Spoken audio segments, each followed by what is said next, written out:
Hello everyone, কি অবস্থা সবাই? আশা করছি সবাই ভালো আছো। আজকে আমি বানিয়েছিলাম মোমো, তো তোমাদের সাথে সেই রেসিপিটাই শেয়ার করব। চলো দেখে আসি রেসিপিটা।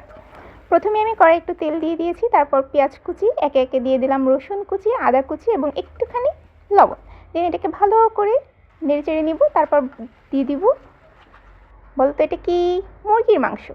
দেন আমি অ্যাড করব সয়া সস এবং গোলমরিচ। তারপর কিছু সবজি হিসেবে আমি নিয়েছিলাম গাজর এবং পাতাকপি কুচি। এটাকে সুন্দর মতো করে এখন রান্না করব। পাশের চুলায় আমি বানিয়ে নিব চিলি অয়েল, যেটা বানানো খুবই সহজ।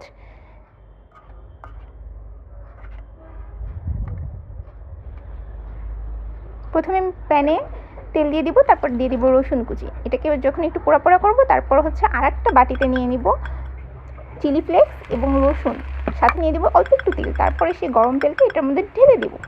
এটাই হয়ে গেল চিলি অয়েল আমাদের। এটা দিয়ে খেতে খুবই খুবই মজা গাইস। এরপর আমি ডোটা বানিয়ে নিচ্ছি। প্রথমে ময়দা নিয়ে নিব, তারপর একটু লবণ দিয়ে দিলাম, তারপর পানি অ্যাড করলাম। অবশ্যই গাইস ঠান্ডা পানি অ্যাড করবে। দিয়ে ওটাকে সুন্দর মতো করে রেস্টে রেখে কিছুক্ষণ পর ওটাকে রুটির মতো করে, ছোটো ছোটো রুটির মতো করে গোল গোল করে বেলে নিব। বেলে নিয়ে যে কিমাটা বানিয়েছিলাম সেই কিমাটা এটার মধ্যে অ্যাড করব। অ্যাড করে আমি কীভাবে ভাজ করছি, ভাজটা খুব খেয়াল করে দেখবে গাইস, দেখলেই তোমরা পারবে আশা করি। এখানে বলার কিছুই নেই।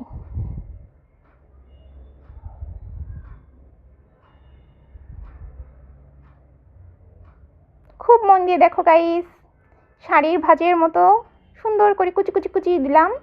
খুব মন দিয়ে দেখো, আশা করছি পারবে সবাই। তারপর আমি দুইভাবে এটাকে রান্না করেছিলাম, একটা হচ্ছে প্যান ফ্রাই এবং হচ্ছে আরেকটা স্টিম। প্যান ফ্রাইটা আমার কাছে পার্সোনালি খুবই খুবই মজা লাগে। তোমরা এভাবে ট্রাই করতে পারো। একটা প্যান নিবে, সেটার মধ্যে এটা মোমোগুলো দিয়ে দিবে। মোমোগুলো দিয়ে তারপর অল্প একটু পানি অ্যাড করবে। দেন যখন ওটি সিদ্ধ হয়ে যাবে, তারপর দিয়ে দিবে অল্প একটু তেল। তেল দিয়ে দিলে নিচে হচ্ছে ক্রিস্পি হবে জিনিসটা, আর উপর দিয়ে সফট। এটা খেতে যে কী মজা, তোমরা বাসায় অবশ্যই একবার ট্রাই করবে। ভালো না লাগলে আমাকে কমেন্ট সেকশনে এসে বলবে, ওকে? তারপর আমি স্টিমে দিয়ে দিলাম আমার ছোট্ট একটা রাইস কুকারে। তো এটাও বেশ মজা, আই থিঙ্ক এটা বেশি স্বাস্থ্যকর। একে একে সবগুলো আমি দিয়ে দিচ্ছি, দেখতেই পাচ্ছ। তারপর এটাকে 5 থেকে 10 মিনিট আমি দমে রাখবো। তারপর হয়ে গেল টেনটেনা। তারপর আমি যে চিলি অয়েলটা বানিয়েছিলাম সেটার সাথে এটাকে সার্ভ করেছি। খুবই মজা গাইস, খুবই মজা। এদিকে এসেছিল পাশের বাসার পিচ্চি, তো তাকে এক পিস দিলাম এবং দিয়ে বললাম কেমন লাগছে বেবি। সে বলল খুবই মজা, খুবই মজা। ভাগ বসাতে এসেছেন। যাই হোক, ছোট মানুষ, যদিও সে অনেক কিউট, মজা করে বলেছি বাই।